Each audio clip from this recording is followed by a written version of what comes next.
Hello,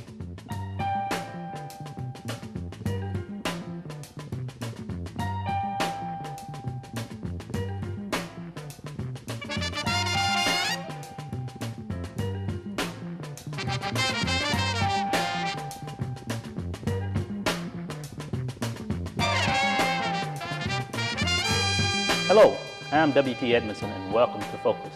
Freedom often causes unbelievable silence.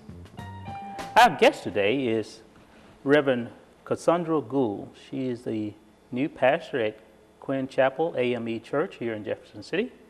Reverend Gould is the replacement pastor for Reverend Margaret Redmond that was here for a number of years. I think Reverend Redmond was reassigned out to California. Well, on behalf of Focus and JCTV and the citizens of Jefferson, we'd like to welcome you to our fair city. Thank you. Okay. Tell me a little bit about yourself. In looking at your bio, you have a quite extensive bio. Tell us, who is Cassandra Gould? Well, I am a mother of 2 adult children. Glad that they're adults and out of the house. I'm also a business owner. I spent about 17 years in corporate America. All of that more or less in the areas of finance, various parts of finance. And I've been self-employed as a trainer and developer. I provide various types of business coaching and training for individuals, as well as companies actually all throughout the United States. And I'm very happy to be an ordained minister. I'm an ordained elder in the African Methodist Episcopal Church. Okay. What is your assessment of Jefferson City after having been here for a few months? It is where I'm still learning. As you discovered as I was trying to navigate getting to the studio, although I was right around the corner from it. Still learning, but I sense there's a warmness in Jefferson City that I think comes from smaller municipalities that is not always so evident in our larger cities throughout the country. One of the things that I've been somewhat impressed with is the level of maybe a sense of kindred amongst the African American community here. Whenever I'm with any of my parishioners, even if we're in a store or some public place, they tend to know pretty much, everybody. Even if it's someone they don't personally know, they know something about them. They'll say, oh, well, that person belongs to Second Baptist, or that person, is married to, this person. I see this kindred spirit that I think a lot of it comes from the connection that people have with Lincoln University more than anything else. So that has been very interesting. My relationships with the various AME ministers, I have observed that it appears that AMEs are somewhat nomadic in nature. What is the process for AME pastoral assignments?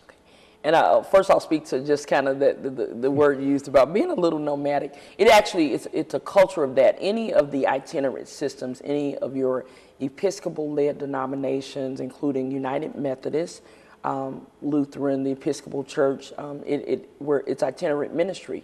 So when you accept your call in that system, and for some that may not accept their call in that system, but they come to us later, you know that, you don't really plant roots anywhere, because being an itinerant ministry, you could literally end up anywhere. Our district that we're in is the 5th Episcopal District, and it's a little unique in that it covers about 14 states. So we have a very large geographical area. So not necessarily at any time, but annually, we know that our appointment is an annual appointment. So you're basically guaranteed to be at that church for 1 year. Now, oftentimes you are reassigned, but for 1 year, you know that this is where I'm going to be. And when we gather for annual conference, each of the conferences has an annual conference, at which time the bishop then decides where the pastors will be assigned. We like to think that there is some divine process involved in that the bishop hears from God, and etc. But oftentimes pastors are assigned based on the needs of a congregation, based on the type of experience that that pastor has and what they can lend to that congregation. Most churches, there's a life cycle to churches of all kinds, despite the denomination. So at different times in the life of a church, they're looking for, or there's a need for various types of leadership. So when it works ideally, a congregation gets a pastor that is able to fulfill needs that they have to help to develop them to the next level, or to really speak to whatever's going on in the life of that congregation. And it's a system that's almost 300 years old. John Wesley, the founder of Methodism at large, it was itinerant ministry. It's the same system that the United Methodist follows, the AME Zion Church, the CME Church. So we all have that. We live with the same thing. So you keep a suitcase packed, just in case you may end up somewhere else next year. Tell us about Allen, is it? Richard Allen. Richard Allen. Yes. Richard Allen was a former slave. In 1787, Richard Allen was a member of St. George's Church in Philadelphia, and was a Methodist Episcopal church. The Methodist Episcopal Church is the founding church of what is now the United Methodist Church.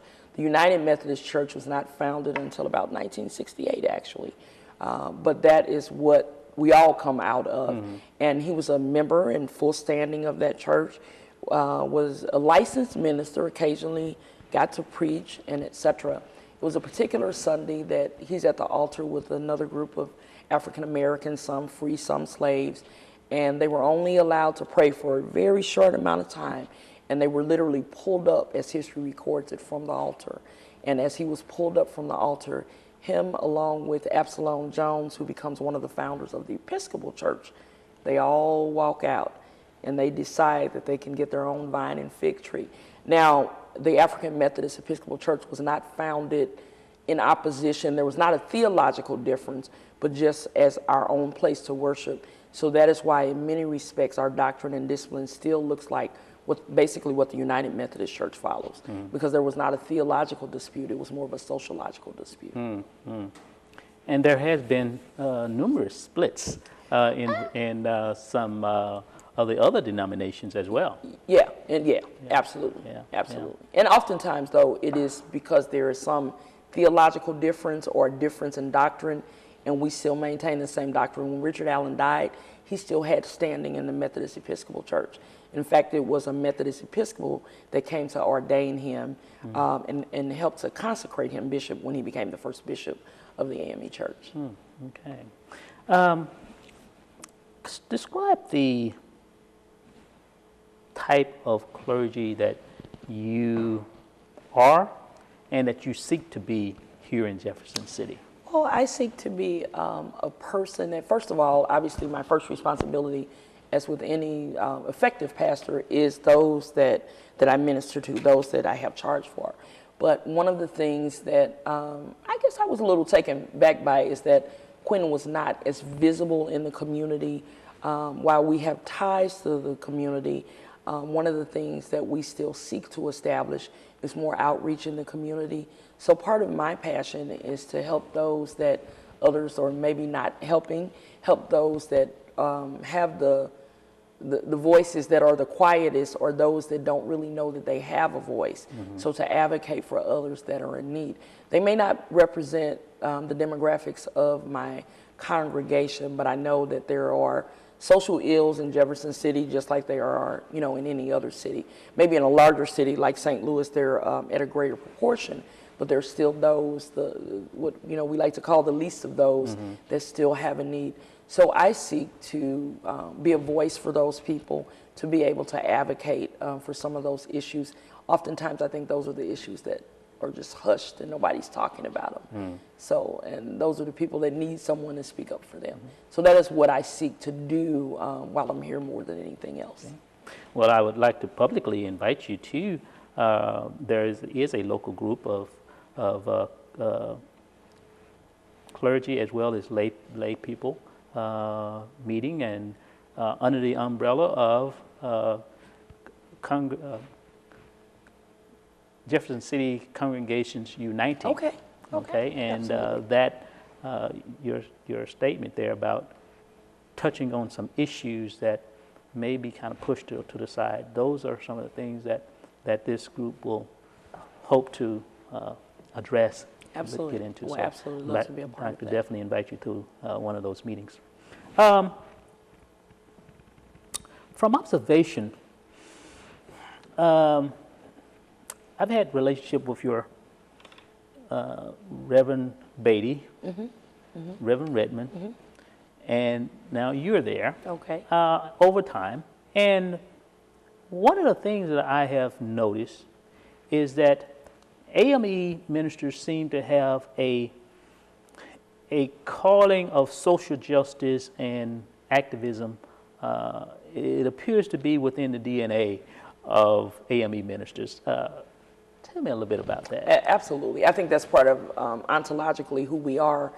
Even in what I described to you, that one famous Sunday morning that Richard Allen leaves the church, it was an act of social injustice that did not allow African Americans to worship for the same amount of time in the same space that their Caucasian brothers and sisters were allowed to. So our church was born out of a need for social justice.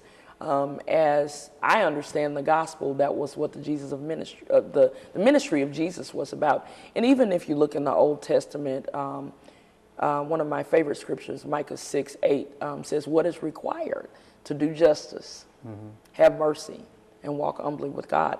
And I think if you're doing justice and you're having mercy on people that others have most often taken advantage of, many of the ills that we have right now in society, whether it's poverty, lack of adequate housing, lack of adequate health care, is not because we're running out of resources, but it is because resources are disproportionately used. Some of us have way more than we need, and it basically keeps resources from those that have the need, have the most need, the greatest need. So absolutely, being an AME minister, being an AME layperson even, there is this internal sense and this culture that says that we speak out, against some of those social injustices, and not just speak out, but actively trying to help people find strategies and solutions to actually correct some of those things. Okay. Can I sit here in front of you and not discuss this issue? Been very hot in Jefferson City, a very hot topic for past couple of years or so, relative to the Wooden Expressway expansion. The ramps that would be built will take out Quinn Chapel. Absolutely, absolutely. I've learned a little bit over the period of time that Quinn Chapel moved once before, and now you're being asked to move again. Yes, we are. Where is Quinn Chapel relative to that relocation and your negotiation and conversations with the city and the Missouri Highway and Transportation Department? And I, as much as I can say, I will say this: we are actively, daily, almost hourly engaging in the process that's necessary to make it happen. We are still negotiating for the appropriate place for Quinn Chapel. Not yet able to say, oh, we will be moving to XYZ address, but we are still actively in that process. There are places that we're checking out even as we speak. So just stay tuned for more information as that develops. We are obviously in conversation with the powers to be regarding everything that is needed to bring that move into fruition, and trying to make sure that we keep our congregation whole in the interim. And it's our goal not to have any interruption in the life of our congregation. So we are actively working on that even as we speak. I'm sure within any congregation, when you have something as major as this to enter into the space of the church, you have some people that are, due to their longevity, they are married to that particular space, You have new members who say, hey, we can worship anywhere. How does a minister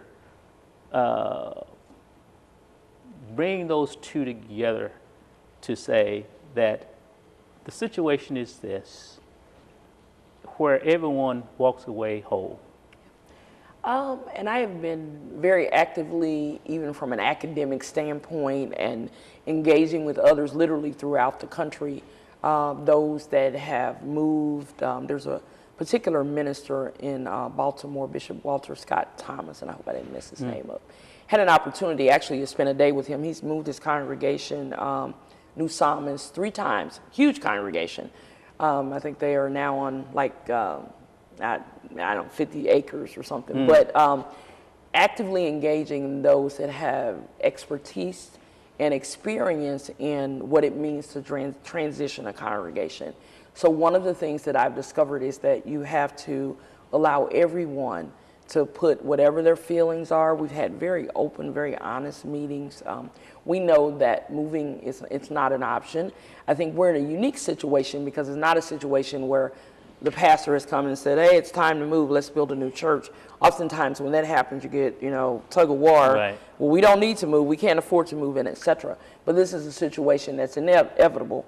The highway is going to get built with or without us. So our job is to make sure that we are ready and we position ourselves. So to date, and as I haven't been here that long, but to date, we've not had, I would say, the kind of emotional tirade that can sometimes come with that territory. And I think it's because I've tried to hear all of the voices in the room.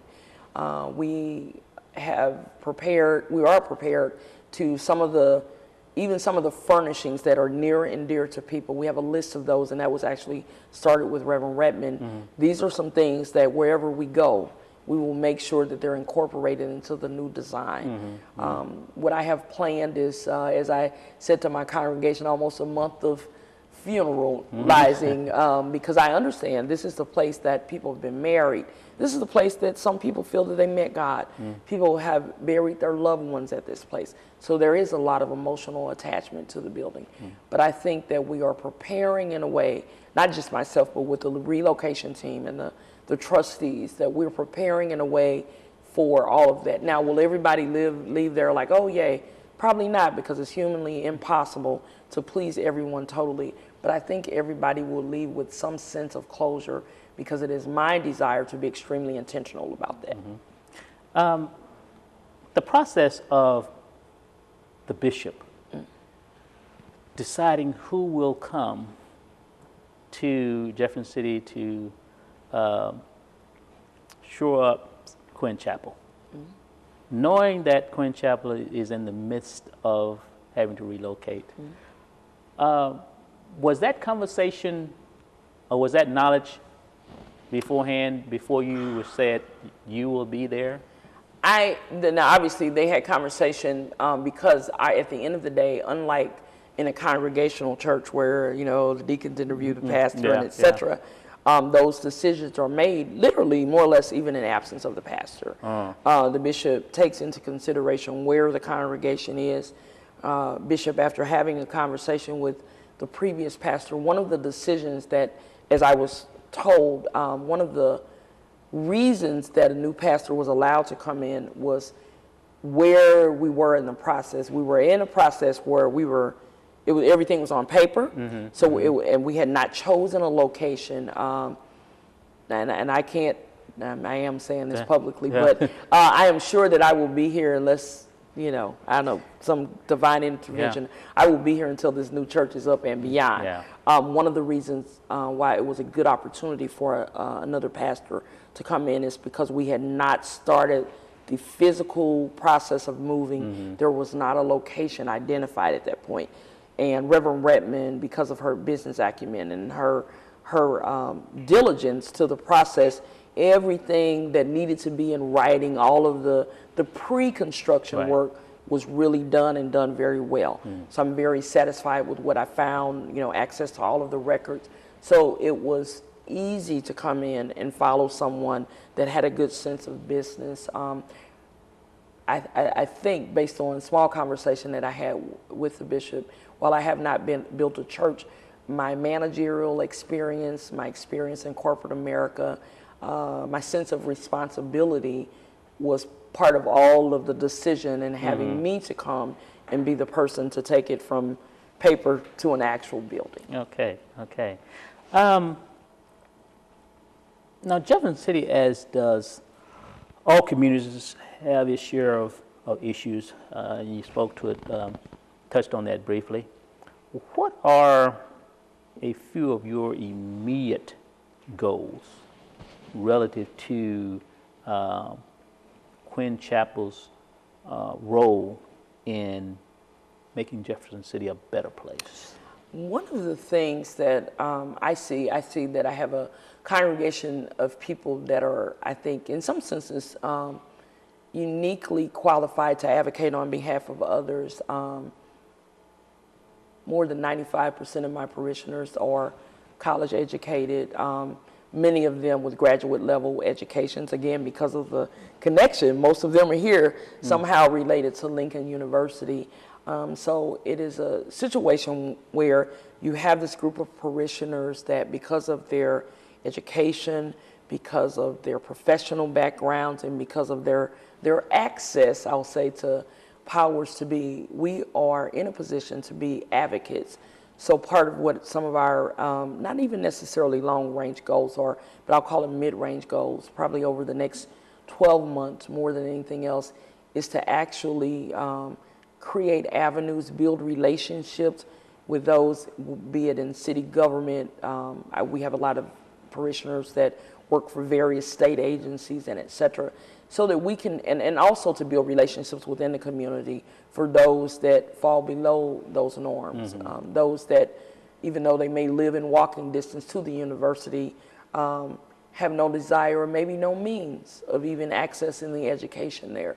So trying to build relationship with those, trying to help to understand what the real heartfelt needs of that population that many times gets overlooked, what those are, and creating programming and services, whether it's referral-based service or service that we can actually engage in helping to bridge those gaps. So that's what many of our conversations and our meetings look like right now. What can we do? What are the greatest needs? And some of that we are still uncovering to see, what are some immediate things, as well as making sure that it also is in line with things that our congregation have a passion for. One of the issues that can occur with itinerant ministry is that a minister comes in and he or she is very passionate about a particular social issue, but the congregation really could care less about that. So when the pastor leaves, there goes that program. Yeah. And that's not my desire. Yeah. My desire is to listen to my congregation and see what their priorities are and align those priorities with what the needs are in the community, so that even if I'm gone, 4 or 5 pastors from now, here is a program that the church can actually carry on. Because of the economy, there are those who are in dire straits financially, who never thought they would be.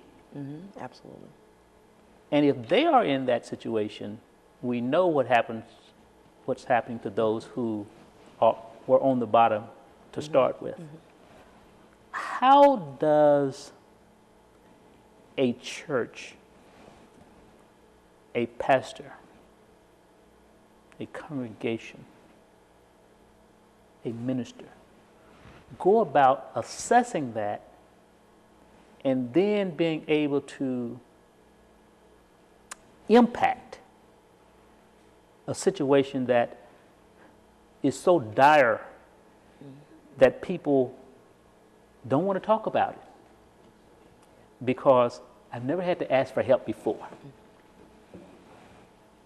And so many times they are in need, but they will not say that they're in need.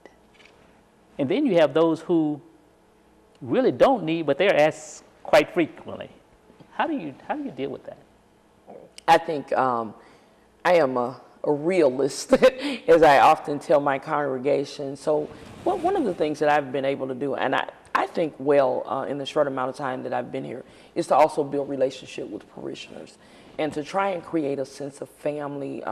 Oftentimes there's this perception it's the members and there's the pastor. Mm-hmm. And even in a hierarchical denomination, pastor tries to be here. Mm-hmm. And here in a way that lets you know that if there are those kinds of issues, we can put it on the table. Things will be dealt with. We try to deal with issues of internal benevolence in a very confidential way. You know, there are a very small group of key officers in the church that have been identified to help deal with those things. I think the cohesiveness and as well as the small town aspect of a city the size of Jefferson City also, so people are aware, oh, so-and-so lost her job, or this occurred, or that occurred. So that also lends to being able, not in a gossipy kind of a way, but in a way that allows me to be on the lookout and to help. When I talk about doing outreach, one of the things that I want to do is make sure that it's relevant. So part of that could also be alternative training. With my background being in finance, I know that I am prepared and equipped to give some financial literacy. Sometimes just because you're a professional or just because you haven't been living paycheck to paycheck does not mean that you really have a good grasp on how to handle your finances. Mm-hmm. It just means that your check was big enough to cover everything, right, before you ran out. So being able to help people and equip them with some of that information will also help. And creating, I think when church works best, it is the church that we see, the first church that we see in the book of Acts, when we are able to share and we are able to have an attitude that if I eat, Sister so-and-so that lives across the town should be able to eat too. Mm-hmm. So that's one of the attitudes that we're trying to foster at Quinn Chapel. Okay. With issues such as immorality, discrimination, equal access, equal opportunity, broadly speaking, how effective, in your opinion, not just in Jefferson City, but across the board, how effective has the faith community been in speaking out publicly on issues that adversely impact the community and the citizens that make up their congregations? Sadly, and I would say this has been a trend, in my estimation, probably over the last 30 years ago, since the 80s was kind of an era of me. We have what I call the my four no more syndrome. Mm-hmm. So when those in my house eat, those in my house are educated. I almost close my eyes and I try not to be aware of the fact that there are other houses and others that don't even have a house that are not privy to that. I think there are still people that live with bootstrap mentality. Mm-hmm. I did this by myself, and I think that that's absolutely false, and there's no such thing. And I think the faith community has been silent. I think there has been a sense of, there's a minister, actually, and I think he pastors in Cleveland, Ohio. He's an author by the name of Marvin McMickle. He has a book called Where Have All the Prophets Gone? And I see that there's just a hush. I'm a child of the South. My mother was in jail in Selma with Martin Luther King. So and not so much that I remember because I was a real little kid in the 60s, but the whole civil rights movement happened in the basement of churches. Mm-hmm. All of the organizing and et cetera. And there was a time where I think particularly in the black church, our voice was being heard and pastors were not afraid. I think in many cases we moved to an era of, if I say too much, my biggest tither may put their check back in their purse. Mm-hmm. If I say too much, someone on the outside that I have the privilege of playing golf with, or I get some other kind of perks from, may not invite me to the party anymore. And I think that it is like never before, it is time to come out of the house and be able to talk. And I am very dismayed by that. And I'm not one to stay in the house. Mm-hmm. One of the things that I have been trying to teach at Quinn, I know we use the word church member, but I've been trying to teach on discipleship because membership gives us this sense of entitlement, and we just come to our clubhouse and we stay in the clubhouse. But when we're actively engaged in discipleship, we're going outside and going into the community, trying to make a difference. So I think that there is an awful lot of work for myself and other pastors to do. And so I think it's a good time to get out of the house and start to do something. Yeah. Well, my wife is from Selma, Alabama, so you all have something in, something in common there. But you're correct. If you don't speak out, you're in essence condoning what goes on around you. And a small community like Jefferson City, when one hurts, everyone hurts. Yes. Well, we're just about out of time. 30 minutes goes so swiftly. But we'll have you back and talk about some social issues that is up on us nationally as well as statewide. Thank you very much. Thank you for having me. Okay. Good. Hey, thank you very much. We will see you next time. God bless.